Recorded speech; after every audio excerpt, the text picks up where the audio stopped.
Hello everyone, এখন বাজে রাত 8:30। তো 8:30টার সময় আমি রাতের রান্নাটা করতে চলে আসি রান্নাঘরে। দেখতে পাচ্ছ এখানে ভাত বসিয়ে দিয়েছি, আর এদিকে 4টে ডিম সেদ্ধ দিয়ে দিয়েছি ইন্ডাকশানে। 10 মিনিট টাইম সেট করে দিয়েছি, ওটা নিজের মতো হয়ে যাবে। যাই হোক, এখানে কিছুটা পেঁয়াজও কেটে রেখেছি, দেখতে পাচ্ছ রাফলি কেটেছি একদম। তো এটা দিয়ে বানাবো হলো পেঁয়াজ পোস্ত। তো তেলের মধ্যে কালো জিরে ফোড়ন দিয়ে তার মধ্যে হলুদ দিয়ে আর এখন নুন দিয়ে এটাকে হাই ফ্লেমে ভেজে নেব। পেঁয়াজ পোস্ততে কিন্তু এর থেকে বেশি কুচো করে পেঁয়াজ কাটলে একদম গলে যাবে, তো ভালো লাগবে না খেতে। যাই হোক, এদিকে দেখো আলু সেদ্ধ দিয়েছিলাম, আলুগুলো দেখছিলাম যে সেদ্ধ হয়ে গেছে কিনা। দেখলাম আলুটাও সেদ্ধ হয়ে গেছে আর ভাতও হয়ে গেছে। তো আলু সেদ্ধটা নামিয়ে নিলাম। আর এদিকে পেঁয়াজটা ভাজা হয়ে গেছে, পোস্তটা দিয়ে দিলাম। এর মধ্যে কাঁচা লঙ্কা বাটাও আমি দিয়ে দিয়েছি। তো একটু ভালো করে নেড়ে চেড়ে নেব।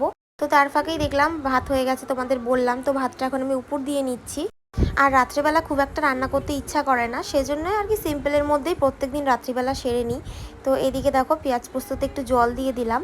তো জল দিয়ে বেশিক্ষণ কিচ্ছু তোমাদের সেদ্ধ করতে হবে না, হাই ফ্লেমে করে নেবে, তাহলেই রেডি পেঁয়াজ পোস্ত। একদম সহজ, খেতে খুব টেস্টি হয়। আর আজকে আলু সেদ্ধটা শুধু কাঁচা তেল দিয়েই মাখবো, কারণ আগের দিন শুকনো লঙ্কা ফোড়ন দিয়ে মেখেছিলাম, আর রোজ রোজ শুকনো লঙ্কা আমরা খাই না। তো সেজন্য দেখতে পাচ্ছ ডিমটাও সেদ্ধ হয়ে গেছে।